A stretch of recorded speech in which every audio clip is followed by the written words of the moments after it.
우리 시간 고린도전서 15장. 자, 오늘 본문을 16절로 19절이라고 했는데 16절과 17절 두 절 말씀만 우리 한번 한 목소리로 두 절 말씀을 우리 같이 한번 합독을 했으면 좋겠습니다. 고린도전서 신약성경 283페이지 283페이지 고린도전서 15장 16절과 17절 두 절 말씀이죠. 자, 우리 같이 한번 한 목소리로 우리 또박또박 우리 같이 한번 합독을 하겠습니다. 자, 시작. 만일 죽은 자가 다시 살아나는 일이 없으면 그리스도도 다시 살아나신 일이 없었을 터이요. 그리스도께서 다시 살아나신 일이 없으면 너희의 믿음도 헛되고 너희가 여전히 죄 가운데 있을 것이요. 아멘. 부활장이라고 하는 이 고린도전서 15장 아주 긴 부활에 대한 위대한 메시지. 오늘 요 중간에 있는 요 특별한 두 절 말씀을 우리가 읽었습니다. 부활의 메시지죠. 17절 말씀을 제가 다시 한번 읽어보면 그리스도께서 다시 살아나신 일이 없으면 부활이 없다면 너희의 믿음도 헛되고 자, 너희의 믿음도 헛되고 하는 말은 우리가 어느 정도 이해가 되는 것 같습니다. 근데 마지막에 너희가 여전히 죄 가운데 있을 것이요 이렇게 되어 있습니다. 부활이 없으면 우리가 여전히 죄 가운데 있다는 것입니다. 부활이 없으면 죄 용서라는 것이 없는 것인가? 우리 이렇게 질문을 해보면 우리 마음에 이렇게 약간 왔다 갔다 하는 이런 생각이 드는 이유가 우리가 죄 용서 이렇게 할 때에 죄 용서는 예수님께서 우리 죄를 지시고 십자가에 죽으신 것, 그것 때문에 우리가 죄 용서를 받는 것이 아니냐. 이제 우리가 이렇게 믿는 것이죠. 맞습니다, 여러분. 예수님께서 십자가에 이미 죽으셨으면 그러면 우리가 죄 용서를 받은 것이 아니냐. 그런데 오늘 성경은 부활이 없으면 여전히 죄 가운데 있다. 이렇게 말씀을 하는 것입니다. 여러분, 이게 무슨 말씀일까요? 그러면 부활이 없으면 죄 용서도 없다는 뜻이냐? 그렇다는 것이죠. 왜 그럴까? 자, 여러분 여기에 대해서는 다른 어떤 설명보다 구약 성경에 나오는 예수님의 예표가 되는 대제사장, 구약 성경에는 대제사장이 있죠. 제사장들 중에서 대표가 되고 하나님 백성 전체 대표가 되는 대제사장이 제사를 드리는 그림을 우리가 한번 떠올려 보면 이 말씀을 정확하게 이해할 수 있습니다. 여러분 구약 시대에 하나님께서 하나님 백성들에게 죄 용서의 길을 주신 것은 우리가 잘 아는 대로 제사였습니다. 5가지의 제사가 있습니다. 근데 그 수많은 제사 중에서 결정적인 제사는 1년에 한 번 대제사장이 하나님 백성들의 죄를 가지고 7월 달에 있는 대속죄일에 지성소로 들어가는 바로 그 제사입니다. 결정적인 한 번의 제사. 이때 대제사장이 특별한 옷을 입습니다. 그 특별한 옷에 대해서 출애굽기 28장 34절 앞에 여러분 자막을 한번 보시면 여기 보면 이런 표현이 중간에 있습니다. 대제사장이 대제사장의 특별한 옷을 입어야 되는데 그 옷에는 금방울이 있다고 되어 있습니다. 그렇죠? 대제사장의 옷에 방울이 달려 있어야만 되는 이유가 무엇일까요? 그것은 그 다음 절에 설명이 되어 있는데 28장 35절을 앞에 보시면 이렇게 되어 있습니다. 대제사장 아론이죠. 아론이 이 옷을 입고 여호와를 섬기러 성소에 들어갈 때, 사실 성소는 지성소를 말하는데 이 성소에 들어갈 때, 성소에서 들어갈 때와 성소에서 나올 때에 이 소리가 들릴 것이다. 이 소리라는 것은 방울 소리입니다. 방울을 달았으니까 움직이면 당연히 소리가 나겠죠. 방울 소리가 들릴 것인데 그리하면 그가 죽지 아니하리라. 이건 여러분 오해의 소지가 있는 번역입니다. 이 번역은 뜻을 좀 우리가 다시 새겨서 다시 표현을 좀 해야 되는데, 방울 소리가 나면 안 죽는다 그런 뜻이 아니고요. 방울 소리가 나면 안 죽은 것으로 확인할 수 있다 그런 뜻입니다. 무슨 말씀인지 아시겠죠? 그러니까 방울 소리가 나면 대제사장이 죽지 않았다는 것을 확인하게 될 것이다 그 말씀이에요. 그 이해가 여러분 쉽죠? 방울 소리가 나니까 대제사장이 아직도 움직이고 있으니까 살아있는 것이구나. 근데 소리가 안 난단 말이에요. 그 소리가 안 나면 어떻게? 그럼 죽은 것이다. 죽은 대제사장이 죽으면 어떻게 되는가 하니까 이 대제사장을 끌어내야 되는데 아무나 들어가면 죽임을 당하기 때문에 대제사장의 몸에 방울을 달고 죽은 것이 확인이 되니까 이제 끈을 가지고 대제사장을 이제 끌어내는 것입니다. 그래서 이제 방울을 이제 달아야 되는데, 자, 중요한 것은 이 대제사장이 죽었느냐 살았느냐 하는 것이 이게 결정적으로 중요하다 이거죠. 왜 그런 것인가? 대제사장이 모든 백성들의 죄를 자기가 다 지고 하나님의 성소 그리고 지성소, 성소에서 더 들어가서 지성소로 1년에 한 번 이제 들어가면, 여기서 이제 이 대제사장이 여러분 만약에 죽게 되면 어떻게 되는 것일까요? 이거는 여러분 대제사장이 하나님 백성들의 모든 죄를 다 지고 그 언약궤 시온소 위에 이제 피를 뿌려서 하나님 앞에 백성들의 죄를 용서를 받는. 근데 그 대제사장이 거기서 죽었어요. 그러면 이 제사가 하나님 앞에 받아들여졌는지, 받아들여져야 용서를 받는 것인데 받아들여졌는지 받아들여지지 못했는지 이게 미지수가 됩니다. 미궁이 됩니다. 사실 엄밀히 말하면 받아들여지지 못했다고 봐야 될 것입니다. 근데 만약에 대제사장이 1년에 한 번 지성소로 들어가서 그 제사를 다 드리고 이 대제사장이 살아서 나왔단 말이에요. 그러면 밖에 있는 모든 하나님의 백성들은 와 하면서 환호성을 지르게 되어 있습니다. 왜 그럴까요? 사람 한 사람 안 죽고 살아났으니 이게 얼마나 좋은 일이냐 그런 뜻이 아니고요. 대제사장이 개인적으로 죽었느냐 살았느냐 이건 두 번째 문제고, 대제사장은 말씀드린 대로 하나님 백성 전체를 대표한단 말이죠.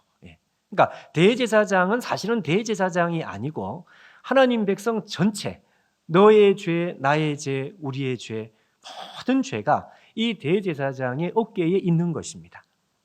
근데 그 대제사장이 하나님 앞에 제사를 드리고 살아서 나왔다고 하는 것은 하나님께서 이 제사를 그대로 받으신 것이죠. 받아들인 것이죠. 그게 너무 기뻐서. 그러니까 백성들이 밖에서 와 하고 환호성을 지르는 것은 다른 것이 아니고 자기 문제입니다. 자기 문제. 모든 백성들이 그 대제사장을 통해서 하나님께서 대제사장이 아니라 나를 받으셨어. 하나님께서 나를 받아주셨어요. 내 모습 이대로 받으셨네. 참 이거 은혜로운 말입니다. 우리 찬송가, 이제 우리 복음성가에 사랑의 주님이 날 사랑하시네. 내 모습 이대로 받으셨네. 아주 짧은 가사인데 이게 여러분 참 이 은혜로운 가사죠. 하나님께서 그대로 받으셨습니다. 그대로 나를 받아주셨습니다. 여러분 하나님께서 내 죄를 용서하시고 내가 부족하면 부족한 대로, 내가 죄가 있으면 죄가 있는 그대로 덮어주시고 그대로 받아주신 것, 그것을 대제사장이 살아나온 모습을 보면서 하나님 백성들은 이걸 확신을 하는 거예요. 뭐 확신을 하는 정도가 아니죠. 뭐 이거는 더 이상 이것은 뭐 의심의 여지가 하나도 없습니다. 확증입니다. 도장을 꽝 찍은 어느 누가 무슨 이야기를 해도 아니 봐라, 대제사장이 살아서 나오지 않았느냐. 그가 지금 살아서 나왔고 지금 우리 앞에 살아있다고 하는 것은 이거는 하나님께서 이 제사를 있는 그대로 받으셨다는 뜻이며 그 속에는 누가 있는가 하니까 내가 있다 이거죠. 너가 있고 내가 있고 우리 모두가 하나님 다 받아주신 것, 우리를 받아주신 것. 그러니까 그 환호성을 지르게 되어 있습니다. 여러분, 요 그림입니다. 똑같은 그림입니다. 예수님께서 우리의 죄를 지시고 하나님 앞에 십자가를 지신 것은 그것은 우리가 잘 아는 것처럼 하나님 앞에 영원한 제사를 드린 것입니다. 여러분, 히브리서 10장 12절 말씀이 중요한 말씀인데요. 저기 보면 이렇게 되어 있습니다. 오직 그리스도는 죄를 위하여 십자가 위에서, 자 여러분, 여기에 두 번째는 영원한 이렇게 되어 있습니다.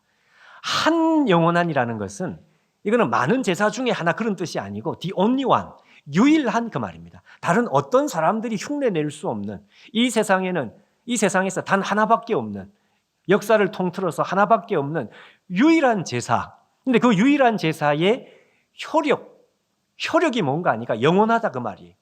그러니까 하나님께서 이 영원한 제사를 받아주셨다고 하는 사실. 여러분, 그것은 하나님께서 뭘 말하는가 하니까 우리 자신을 향해서 여러분과 저 한 사람 한 사람을 향해서 이렇게 말씀하는 거죠. 하나님은 당신을 받아주시되 어떻게 받아주셨는가 하니까 영원히 받아주신 것입니다. 영원히. 거기에 대해서 예수님의 부활, 대제사장이 살아서 나온 것처럼 우리 주님께서 십자가를 지셨지만 부활하심으로 예수님의 부활, 그 예수님의 부활은 우리 가운데 확증을 한다는 것이죠. 확증을. 그러니까 우리는 예수님의 부활의 이 사건을 우리의 눈으로 보면서 우리는 여기에 대해서 그렇구나. 하나님께서 영원히 나를 받으셨구나. 여러분, 이 확증이라고 하는 것은 참 중요합니다. 우리 신앙에 있어가지고 이 확증이라고 하는 것은 그냥 적당히 믿는 거하고 확증을 가진다고 하는 것은 여러분 이것은 대단히 차이가 있습니다. 적당히 믿어서 나중에 구원을 받으면 받고 안 받으면 안 받고 그거는 여러분 이 땅의 삶이 너무 다른 거죠. 왜냐하니까 적당히 믿어서 구원을 받으면 받고 안 받고 이거는 여러분 이 세상에서 아무런 힘이 없어요. 마귀가 물고 찢고 그렇게 해서 그 사람을 그냥 만신창이가 되도록 그냥 이 세상에서 그냥 영적인 풍성함이란 하나도 없이 그냥 이 땅에서 그냥 그렇게 고통스럽게 사는 그런 삶을 살아도 뭐 아무런 대책이 없는 것입니다. 그런데 확증이라고 하는 것은 누가 무슨 소리를 하든지 이 확증이 가지고 있기 때문에 힘이 있는 것이죠. 힘, 파워가 있는 것입니다. 넘어져도 또 일어나는 힘. 자빠졌는데 그냥 또 벌떡 일어날 수 있는 파워. 그러니까 이건 어디 확증에서 나와 확증. 우리 신앙에 있어서 이 확증이라는 것은 천지 차이가 있습니다. 적당히 믿는 거하고 근데 이 확증을 누가 주느냐? 이 확증을 우리에게 무엇이 주느냐? 우리의 체험이 주는 것이 아니고요. 신앙적인 체험이 우리에게 확증을 주는 게 아니고 객관적인 예수 그리스도의 부활 사건. 그것은 여러분 우리의 느낌이나 이런 걸 가지고 왔다 갔다 하는 게 아니죠. 객관적인 예수 그리스도의 역사적인 부활, 그 부활을 우리가 딱 쳐다보면서 우리가 그 확증을 갖는 거예요. 그렇구나. 하나님은 나를 받으시되 영원히 받으셨구나. 여러분 등기라는 거 아시죠? 부동산을 우리가 이제 뭐 매입을 한다, 아니면 뭐 어떻게 한다 이렇게 할 때 부동산의 소유권이 이렇게 왔다 갔다 할 때 여러분 바보가 아닌 이상 이 등기가 뭔지를 다 알고 있습니다. 왜냐하면 여러분 우리가 돈을 뭐 주었다. 그것도 뭐 한두 푼이 아니라 뭐 전 재산이 왔다 갔다 하는 그런 돈을 우리가 주어서 그 사람이 받았다고 내 앞에서 말을 해도 어떻습니까? 소용없어요. 나중에 혹시 무슨 일이 일어나서 나는 받은 적이 없다. 그럼 여러분 그걸 어떻게 해? 글자로 쓰면 되겠습니까? 글자로 써도 나는 쓴 적이 없다 그러면 어떡하겠어요? 그러니까 여러분 나라에서 이제 이 등기라는 제도를 만들어 가지고 법적으로 등기를 해 놓으면 이 등기가 되어 있는 이상에는 어느 누구도 무슨 소리를 못 하는 거죠. 그러니까 이 등기라는 것은 굉장히 중요한 것입니다. 마치 여러분 부동산이 왔다 갔다 했는데 등기가 있는 거하고 등기가 없는 거하고 여러분 등기가 없는 거는 이건 아무것도 아닌 거예요. 그 똑같은 내용인데 그 공증이라는 거 아시죠? 여러분 공증. 저 사람이 무슨 말을 했다. 내가 들었다. 그 소용없습니다, 여러분. 시간이 지나고 그 소용없어요. 그리고 저 사람이 무슨 말 했는데 내가 들었는데 듣는 정도가 아니라 종이로 썼다. 그것도 소용없어요. 세상이 워낙 험해가지고 내가 썼는데도 모르겠다 그러면 그거 어떻게 하겠습니까? 그래서 공증을 받아요. 나라의 그 법을 따라서 뭐 변호사 사무실인가요? 저도 하도 직장 다닐 때 하도 이 공증을 많이 받으러 다녀가지고 이게 뭔지 처음에는 몰랐는데 매일 갔습니다. 공증 받으러 회사 일이. 야 이거 되게 중요한 것이구나. 제가 그때 이제 깨달은 거죠. 그 서류를 받아도 서류 받은 것 가지고도 안 된다 이거죠. 그럼 어떻게 해야 되느냐? 법적인 이 권리가 있는 사람이 거기에 대해서 인증의 도장을 찍어주는 거예요. 그러면 그 공증을 받아 놓으면 앞으로 어느 누구든 무슨 소리를 다시는 못 하는 것입니다. 더 이상 여기에 대해서는 확증이 되는 거예요. 제가 분명히 어떤 설교를 했는데 교인들 중에 목사님 나 그런 설교 들은 적이 없다. 분명히 했는데 저도 이건 공증을 받아야 돼. 어떻게 공증을 좀 받았으면 좋겠다. 이런 생각이 드는 거죠. 이런 생각이. 여러분 예수 그리스도의 부활 사건이라고 하는 것은 이거는 여러분 영원한 효력의 공증입니다. 영원한 효력의 등기입니다. 이게 왜 이렇게 중요할까요? 이게 왜? 자, 말씀드린 대로 하나님께서 우리를 받으셨다. 그냥 받으신 게 아니고 받으심에 대한 영원한 확증이다 이 말이에요. 이게 왜 이렇게 중요할까요? 그건 이 세상이 험해서 그렇습니다. 이 세상이. 여러분 이 세상은 마치 지뢰밭과 같은 것이죠. 우리를 무너지게, 우리의 마음을 무너지게, 또 우리의 인생을 무너지게, 우리를 무너지게 하는 것이 그냥 도처에 널려 있고 어제까지는 내 영혼이 괜찮았는데 오늘 나도 모르는 사이 한순간에 그냥 지뢰를 밟는 것처럼 그냥 꽝꽝 터지면서 넘어지고 그냥 주저앉고 그냥 마음이 그냥 가라앉아 버리는 그런 때를 경험할 때가 여러분 참 많습니다. 저도 그럴 때가 많습니다. 분명히 이제 좀 잘 지내는가 했더니 그냥 한순간에 무슨 말 듣고 이렇게 되는 거죠. 영어에 여러분 스테이블이라는 그 단어가 있는데 그 안정적이다 뭐 그런 말 아닙니까?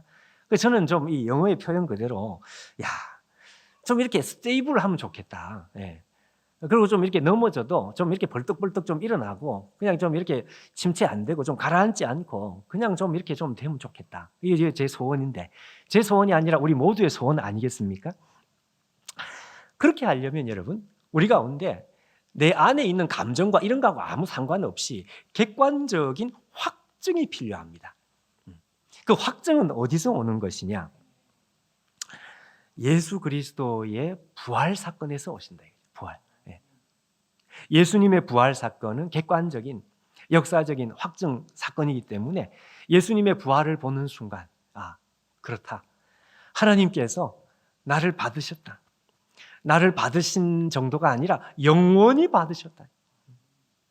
중간에 내가 기분이 좀 나쁠지라도 중간에 정말 내가 좀 열등감으로 넘어졌을지라도 내가 다른 사람 말 때문에 내가 좀 마음이 좀 시험이 와가지고 내 마음에 좀 이렇게 침체가 왔을지라도 그래도 그거하고 상관없이 영원히 받았기 때문에 하나님 나를 받아주셨기 때문에 여러분 마귀가 우리를 한번 흔들어 놓으면 우리가 영적인 면역력이 강하고 힘이 셀 때에는 별로 이게 좀 넘어갈 때가 있는데 참 우리가 약할 때 참 여지 없습니다. 예, 정말 이 영적인 싸움이 정말 이게 가면 갈수록 치열한. 그러니까 존 버니언의 그 철로 역정을 보면 거기 거의 대부분이 제가 보니까 이게 영적 싸움인 거예요. 그래서 저는 이 그 철로 역정을 읽고 또 읽고 또 읽고 누구를 스펄전 목사님이 100번을 넘게 읽었다 그러게 나도 한 100번을 넘게 한번 읽어보지. 그 읽고 근데 읽을 때마다 무슨 생각이 드는가 하니까 이거는 영적 전쟁. 그러니까 찰스가 아니 존 버니언이 이 그 철로 역정을 쓸 때 제 생각에는요. 그는 우리의 신앙을 영적 싸움으로 본 것입니다. 그러니까 무수히 넘어지게 하는 무서운 그 송사, 우리를 넘어지게 하는 머리로는 다 아는데 그런데 또 마귀가 송사를 하면 왜 이렇게 기분이 좀 안 좋은지 뭐 그런 거. 여러분 스가랴 3장 앞에 여러분 한번 보시면은요. 우리가 새벽 기도 시간에 이 스가랴서를 조금씩 공부를 했는데 스가랴 선지자가 어느 날 하나님 앞에 위대한 환상을 하나 봅니다. 정말 이 환상은 위대한 환상입니다. 이 환상 속에 스가랴 선지자가 뭘 보는가 하니까요. 하나님께서 계시고 그 하나님 앞에 대제사장이 있습니다. 여호수아라고 하는 그 당시 대제사장이 나타나고 그리고 하나님께서 계시고 그리고 또 한 사람이 있는데 앞에 있는 말씀 그대로 사탄이 나옵니다. 사탄이. 근데 문제는 말이죠. 이 하나님 앞에 있는 이 대제사장이 3절에 보면 이렇게 되어 있습니다. 대제사장 여호수아가 더러운 옷을 입고 천사 앞에 섰는지라 그렇게 되어 있습니다. 서 있는지라.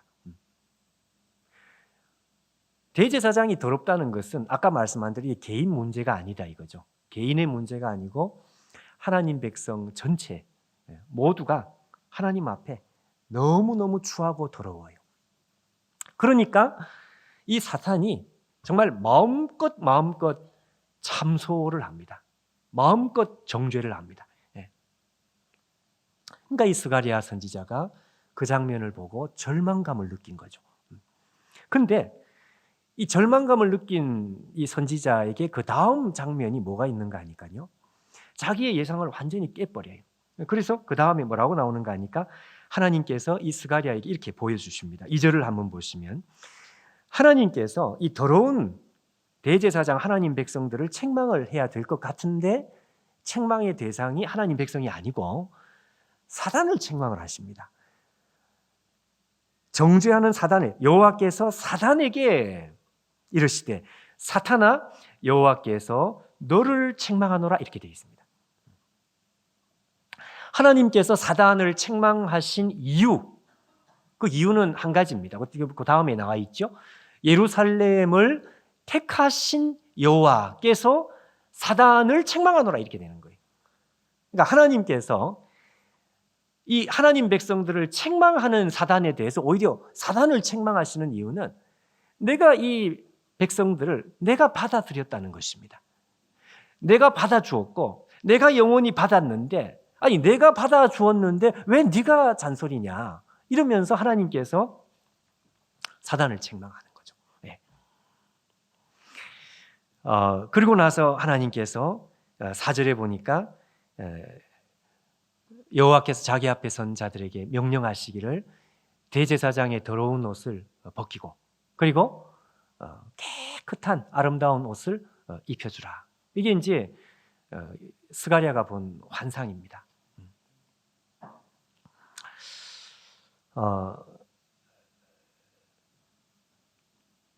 책망을 받아야 될 것 같은데 오히려 하나님께서 하나님 백성을 이렇게 지키시는 그 이유는 다른 게 아니라 하나님께서 이들을 받아주셨어요. 하나님 백성을 받으신 것입니다. 영원히 받으신 거예요.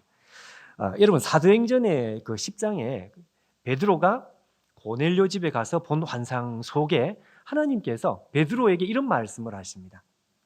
베드로야, 내가 깨끗하게 한 것을 네가 속되다고 말하지 마라. 그런 말씀을 합니다. 여러분 아시죠? 예. 그 베드로의 환상이 있고 난 다음에 이방인 선교에 대한 문이 이제 열리기 시작을 합니다. 그러니까 내가 깨끗한데 왜 네가 난리냐? 나는 깨끗하다고 이미 받아주었으니까 여기에 대해서 아무도 이야기를 하면 안 돼.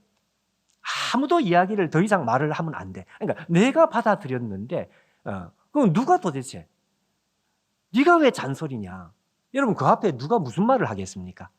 그러니까 이 예수님의 부활이라고 하는 것은 바로 그것과 똑같다는 것입니다. 예수님의 부활은 하나님께서 하나님 백성을 그냥 받은 게 아니고 영원히 한 영원한 제사라 그랬기 때문에 우리를 영원히 받아들였다고 하는 하나님의 확증. 그러니까 내가 받았는데 왜 네가 난리냐? 왜? 이러면서 사단을 책망하는 거예요. 자, 여러분, 이게 부활이 우리에게 주는 메시지라고 한다면 우리가 어떻게 믿음 생활을 해야 될까요? 우리도 이렇게 믿음 생활을 해야 되겠죠. 예. 자신감을 가지고 하나님께서 나를 받으셨다. 그러니 내가 다른 사람에 대해서도 이러쿵저러쿵 하면 안 되고 다른 사람이 나에 대해서 사탄이 나에 대해서 나의 약점, 나의 부족한 것을 아무리 물고 찢고 물어뜯어도 넘어지지 않고 하나님 받아주셨으니 나도 하나님 또 일어납니다. 또 하나님 앞에 갑니다. 여러분 소비보르 탈출이라는 영화가 있습니다. 이게 이제 그 2차 대전 당시에 유대인들이 600만 명, 뭐 참 상상할 수 없는. 근데 이 소비보르라고 하는 수용소, 여러 수용소들 중에 하나인데요. 이 수용소에서만 25만 명 유대인들이 죽습니다. 우리가 익히 들은 것처럼 그 가스실에서 샤워한다고 보내가지고 문 잠그고 가스를 틀어서 무대기로 그냥 사람을 죽이는 거죠. 이 소비보르 수용소에서 어떤 일이 벌어지는가 하니까요. 유대인 중에 몇 명이 의기투합을 합니다. 네. 몇 명이 의기투합을 해가지고 야, 우리 어차피 저 가스실에서 여기 있는 사람 어차피 다 죽는다. 뭐 이거는 더 이상 뭐 다른 생각을 할 필요 없을 다 죽게 돼 있는데 어차피 죽는 것, 어차피 가스실에 들어가 우리가 죽어야 되는데 이왕 죽는 것 도망치다 죽자 이래 되는 거예요. 그래서 이제 작전을 세워가지고 실화입니다. 실화. 그냥 소설이 아니라 실화예요. 그래서 이 독일군 군인 몇 명을 제압을 하고 그리고 무기 몇 개를 빼앗아 가지고 그 경계 보초 기관총 들고 있는 보초병 그 사람을 죽이는 동시에 철조망을 쓰러뜨리고 거기 있는 유대인들을 집단 탈출을 시키자. 우리만 탈출할 게 아니라 탈출을 시키자. 분명히 그 가운데 사상자가 있을 것이다. 그래도 어차피 가스실에서 죽는 거, 거기서 죽는 것보다 도망치다 죽는 게 낫다. 이렇게 해가지고 실제로 그 일을 이제 실제로 감행을 하는 것입니다. 몇 명의 독일군 장교를 제압을 하고요. 그리고 실제 무기를 빼앗아 가지고 그 중에 총을 쏠 줄 아는 사람이 이 망대에서 지키고 기관총을 들고 지키고 있는 그 독일군을 정조준을 해서 죽이고 뭐 이제 이런 일이 벌어지고 그리고 진짜 철조망을 쓰러뜨려요. 자, 그러니 그 안에 있는 유대인들이 그냥 막 물밀처럼 그냥 나오는 것입니다. 다 도망가라. 다. 그래서 도망을 가는데 말이죠. 어떻게 되겠습니까? 당연히 독일군들이 뒤에서 총을 쏘고 몇 명의 그 독일군 그 경계병을 죽여도 독일군이 한두 명이 아니니까 그냥 기관총을 쏘고 이제 아수라장이 되는 거예요. 실제 역사의 그 이야기를 보니까요. 400명이 탈출을 했는데 반 이상은 죽었어요. 근데 놀랍게도 절반은 안 되지만 100명 이상이 살아남습니다. 근데 제가 그 장면을 이렇게 보면서 잊을 수 없는 장면, 그리고 평생 잊어서는 안 되는 장면이 한 장면이 있습니다. 뭐 대단한 장면은 아닌데 무슨 장면인가 하니까요.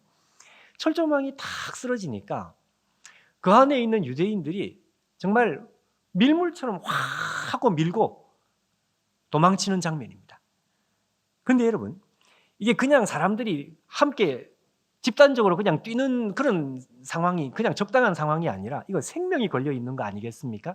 뒤에서 기관총을 쏘고 잡히면 무조건 죽는 것이고, 하여튼 죽느냐 아니면 사냐, 그 기로에서 생명을 걸고 애도 뛰고 아저씨도 뛰고 아줌마도 뛰고 할아버지도 뛰고 하여튼 다 뛰는 거예요.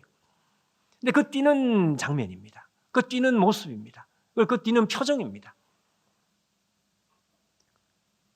제가 그걸 보다가 저거다 저거. 저게 하나님께서 오늘 우리에게 주시는 메시지다, 메시지. 그 생각을 한 거죠. 부활을 믿는 하나님 백성들이 이 땅을 어떻게 살아가야 되는가? 그 질문을 한다면 거기에 대한 답입니다. 답. 부활을 믿는 하나님의 백성들이 어떻게 살아가야 될까?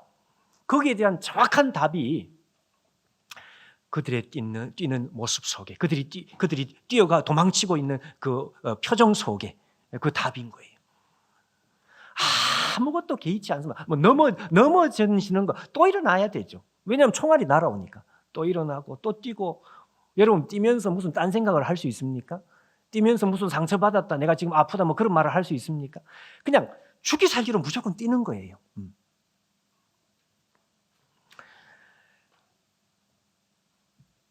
누가복음 17장 여러분 1절 2절에 우리가 잘 아는 유명한 말씀입니다. 앞에 한번 보십시오. 예수께서 제자들에게 이르시되 실족하게 하는 것이 없을 수는 없지만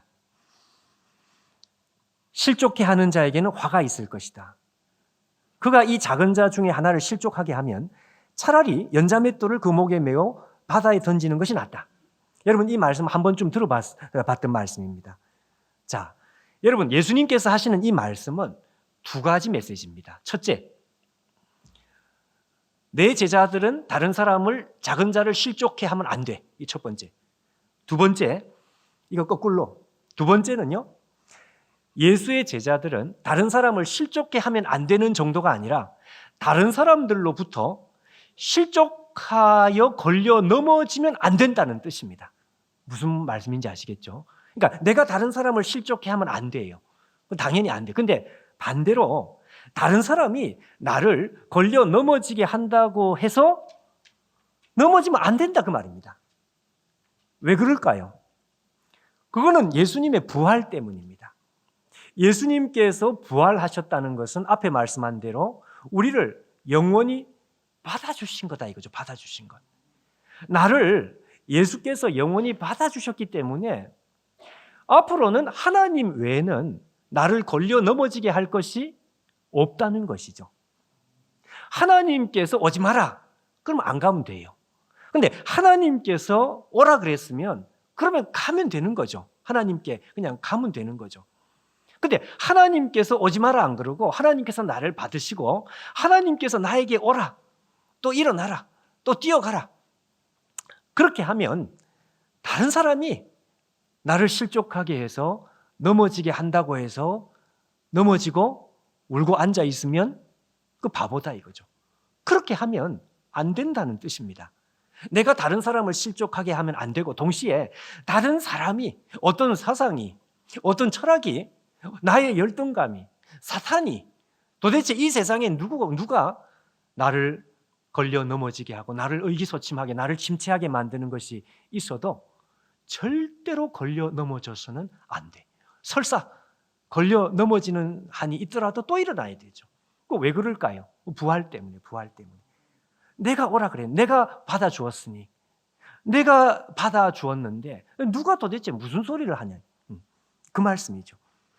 내가 깨끗하게 한 것을 베드로, 너가 속되다 말하지 마라. 내가 이방인들을 받았는데 네가 왜 난리냐. 그 말씀이죠. 여러분, 최종 확증입니다. 부활은 최종 확증입니다. 네. 부활의 메시지입니다. 한 가지 말씀을 하고 마치겠습니다. 1921년입니다. 알려지지 않은 그 선교사님들의 어떤 히든 스토리를 제가 최근에 하나 보다가, 스웨덴 선교사님인데요. 데이빗 플로드 남자, 그의 부인 스베아 플로드, 이 부부가 아프리카 콩고로 선교를 갔습니다. 선교사로서. 이들의 나이는 20대 중후반, 부인은 27살, 남편은 뭐 비슷하겠죠. 20대, 아주 젊은 나이에. 둘 사이에 2살 된 아들이 하나가 있었습니다. 그러니까 이 아들과 셋이서 아프리카, 중앙 아프리카죠. 중앙 지역이죠. 콩고에 가가지고 거기서 이제 어떤 이 부족을 이제 목표를 세워가지고 그 부족에게 선교를 하겠다고 이제 찾아간 것이죠. 근데 그 부족에서 이 선교사님들을 거부를 했습니다. 오지 마라. 우리 부족에 오지 마라. 한 사람도 만나지 마라. 그러니까 이 사람들이 그 부족에 들어가지 못하고 그 부족에 제일 가까운 지역에다가 베이스 캠프를 만들어 놓고 어떻게 하면 이 부족과 선교를 할까? 이들에게 어떻게 하면 전도를 할까? 그러다가 이 부족에게 딱 한 사람, 접촉할 수 있는 한 사람을 허락을 받은 거예요. 그 사람이 누군가 하니까 이 부족의 조그만한 이 어린 소년이었습니다. 조그만한 어린 아이였습니다. 왜 그런가 하니까 이 부족에서 음식을 만들어 가지고 이 선교사에게 팔 수 있도록, 장사를 할 수 있도록 이 부족장이 허락을 해준 거예요. 그래서 이 조그만한 소년이 그 부족에서 이 음식을 이 선교사님이 가져가고 선교사님은 그 음식을 이렇게 이제 사가지고 먹으면서 이 아이와 이렇게 접촉을 할 수 있는 그 끈을 이제 만들어 놓고 그렇게 이제 선교를 했던 것입니다. 근데 그 선교지에서 이 부인되는 스베아 플러드, 이 스베아 플러드 부인 선교사님께서 출산을 합니다. 딸을 출산을 한 거예요. 근데 문제는 출산을 하는 과정에서 말라리아에 걸리게 되는데 말라리아 때문에 딸은 건강하게 출산을 했는데 이 산모가 소천을 하게 돼요. 산모가 죽음을 맞습니다. 그의 나이 27살입니다. 남편이 여기서 너무너무 절망을 해버렸어요. 그러니까 딸이 이제 핏덩어리 딸이 이제 막 태어나서 이 딸을 자기가 도저히 감당이 안 되니까 그 같이 있는 선교사님 중에 미국 선교사님에게 입양을 보내고요. 그리고 자기는 보따리 싸고 스웨덴으로 그냥 돌아온 거예요. 근데 유감스럽게도 그 남편 되는 데이비 플러드, 이 선교사님의 마음속에는 분노가 가득해. 분노가. 그리고 하나님께서 내 인생을 망쳤다. 이렇게 된 거예요. 자, 여러분, 시간이 흘렀습니다. 오랜 시간이 흘러가지고 미국으로 입양을 간 그 콩고에서 태어난 그 여자아이가 성인이 되었습니다. 이 성인이 된 이 아이가 말이죠. 그 애기라고 하는 이름을 가졌는데 이 여자아이가 성인이니까 이제 이 여자가 딸이 자기 이제 미국에 있는 자기 집에 이제 들락날락 하다가 하루는 자기 집에 무슨 선교 무슨 그 잡지가 온 걸 그걸 이제 이렇게 넘기다가 사진을 하나를 봤는데요. 그 사진 속에 무덤이 있고 무덤에 십자가가 있고 그 십자가에 이름이 스베아 플러드 이렇게 되어 있는 거예요. 자기 엄마, 자기를 낳아준 엄마의 이름이었습니다. 자기가 말로만 들었던 그 엄마의 이름이 그 스베아 플러드라는 이름이 있는 거죠. 그래서 이 딸이 엄마의 사역을 자기가 다시 추적을 했습니다. 엄마가 어떤 사역을 했으며 어떻게 해서 돌아가셨는지, 그리고 그 부족은 지금 어떻게 되어 있는지 이제 이걸 갖다가 이제 이 딸이 정리를 합니다. 그리고 스웨덴에 있다고 들었던 자기의 아빠를 찾아다니기 시작한 거죠. 그래서 아빠를 만납니다. 그 아빠는 70이 넘은 이제 노구가 되었습니다. 그 아빠 선교사가 그 딸이 자기를 찾아온 것에 얼마나 충격을 많이 받았는지 몰라요. 그런데 이 아버지는 참 죄송하게도 신앙이 그냥 파산이 나버렸어요. 신앙이. 과거의 선교사였던 그 흔적은 하나도 없고 그 뒤에 재혼을 했다고 합니다. 그래서 4 자녀를 낳았는데 본인은 알코올 중독자가 됐어요. 이 아버지가 그 성인이 된 딸을 만나가지고 두 가지 말을 했습니다. 첫째, 하나님은 우리를 완전히 잊어먹었다. 둘째, 우리의 삶이 이렇게 망가진 것은 하나님 때문이다. 이게 이 선교사님, 이 70이 넘은 데이비 플러드의 입에서 나온 두 마디의 말이었습니다. 그 말을 듣고 성인이 된 그 핏덩어리 딸, 그 딸이 두 가지 이야기를 했습니다. 첫째, 엄마와 아빠가 선교하러 간 그 콩고의 부족이 어떻게 됐는지 아느냐? 그 부족들 가운데 많은 사람들이 그리스도인이 되었다. 왜?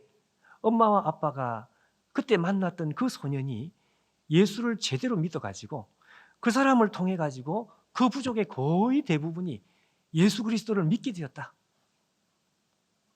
그리고 지금도 그 조그마한 부족에 예수 그리스도를 믿는 사람이 600명이 넘게 있다는 거예요.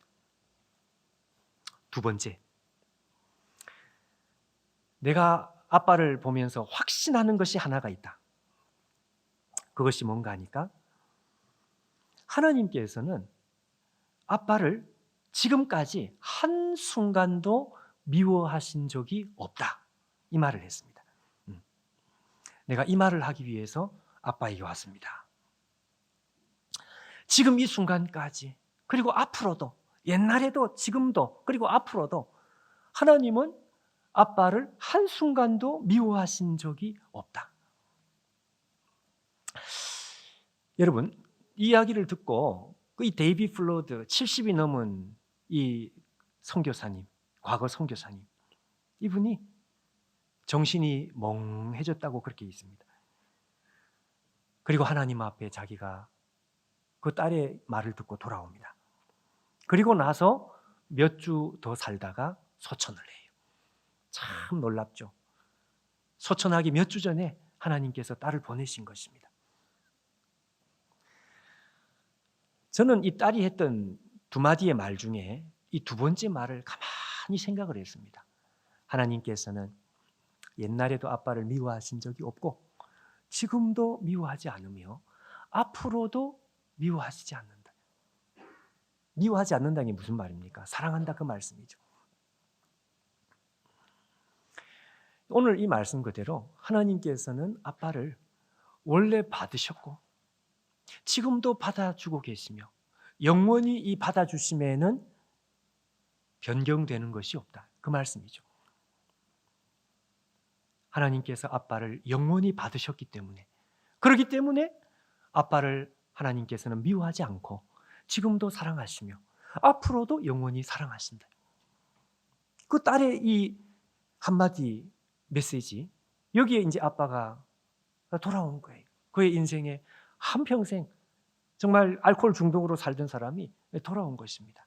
서두에 우리가 함께 확인했던 말씀, 예수 그리스도께서 한 영원한 제사를 하나님 앞에 드리셨다, 그렇게 되어 있습니다. 우리 주님께서 영원한 제사를 드리신 것을 하나님께서 받아주신 것입니다. 그 받아주셨으면 그걸로 게임은 끝나는 거예요. 그걸 우리는 어디서 확정을 하게 되는 거 아닙니까? 부활. 대제사장이 죽지 않고 살아서 하나님 앞에 예수 그리스도께서 살아서 우리 앞에 다시 나타나셨을 때, 그때 우리는 부활하신 주님을 보면서 그렇구나, 하나님께서 우리를 받아주셨구나, 지금도 받아주고 계시는구나, 그리고 앞으로도 영원히 받아주시는 것이구나. 여러분, 이 부활, 이 영광스러운 이 부활의 주일, 우리가 주님의 부활을 묵상하면서 내 모습 이대로 그대로 나를 받아주신 그 주님께 우리가 감사하는 부활주일, 영광스러운 부활주일, 오늘 우리가 그 믿음의 고백이 오늘 우리 안에 그대로 살아있기를 바랍니다.